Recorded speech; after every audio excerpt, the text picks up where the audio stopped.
Morning बच्चों। आज का चैप्टर बीमा। बीमा में हम पढ़ेंगे बीमा की महत्वपूर्ण शब्दावली, कौन कौन से शब्दों का इसमें प्रयोग किया जाता है वो आज हम पढ़ेंगे। तो पहला इसमें जो शब्द है, वैसे तो आप कुछ पढ़ चुके हैं लेकिन फिर से हम और पढ़ रहे हैं।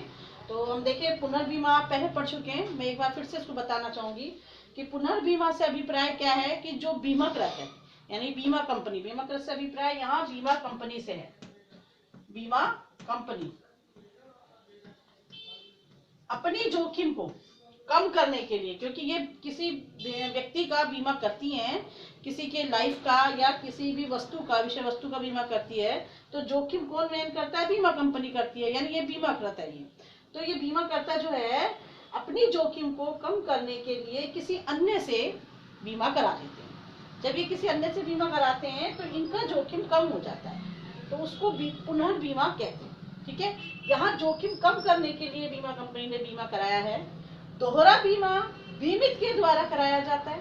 ये बीमाकर्ता के द्वारा कराया जा रहा है, ये बीमित के द्वारा कराया जा रहा है। तो बीमित अगर अपना एक से अधिक कंपनियों में बीमा कराता है उसी विषय वस्तु का, तो वह दोहरा बीमा कहलाता है। बीमा पत्र अनुबंध पत्र है। क्या पत्र है? अनुबंध पत्र।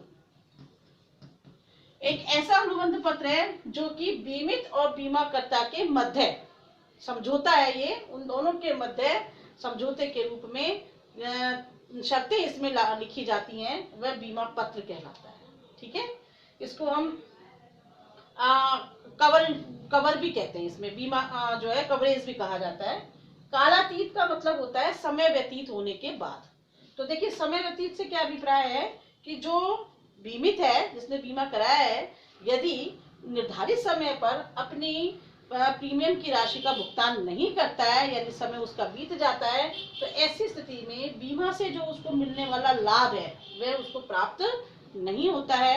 वह बीमा पत्र कालातीत बीमा पत्र कहलाता है। नेक्स्ट आता है एश्योरेंस, और दूसरा शब्द है इंश्योरेंस। एश्योर का मतलब ये हो गया कि ये जो शब्द है, वैसे तो हम इसको जीवन बीमा के अंतर्गत इसको काम में लिया जाता है। यहाँ एश्योरिटी से अभिप्राय है कि निश्चितता से, निश्चित है ये, यानी कि जो जोखिम है उसकी मात्रा निश्चित होती है जो कि बीमा कंपनी को भुगतान करनी है।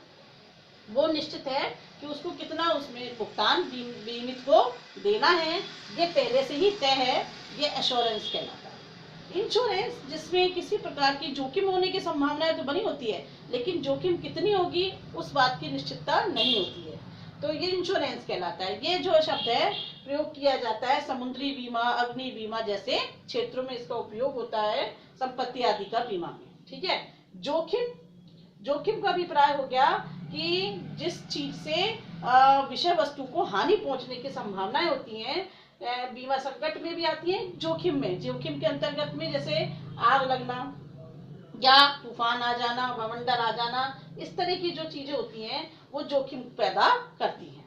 बीमा संकट जो लिया है इसने, जो जोखिम को बढ़ाता है वो बीमा संकट है।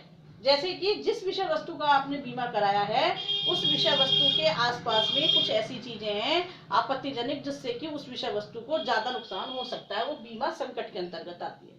उदाहरण हम लें, जैसे एक कंपनी है, उस कंपनी के आसपास में पटाखे बनाने की कंपनी है या पेट्रोल पंप है, तो वो उस कंपनी को और जोखिम उत्पन्न कर सकती हैं, उसको और उसके लिए संकट उत्पन्न कर सकती हैं।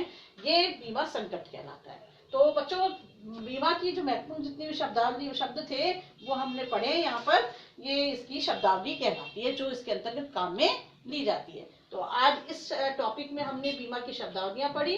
अगले टॉपिक में हम बीमा के प्रकार पढ़ेंगे, जीवन बीमा, अग्नि बीमा, समुद्री बीमा, इन सब के बारे में अध्ययन करेंगे। तब तक के हम नाइस डे बच्चों।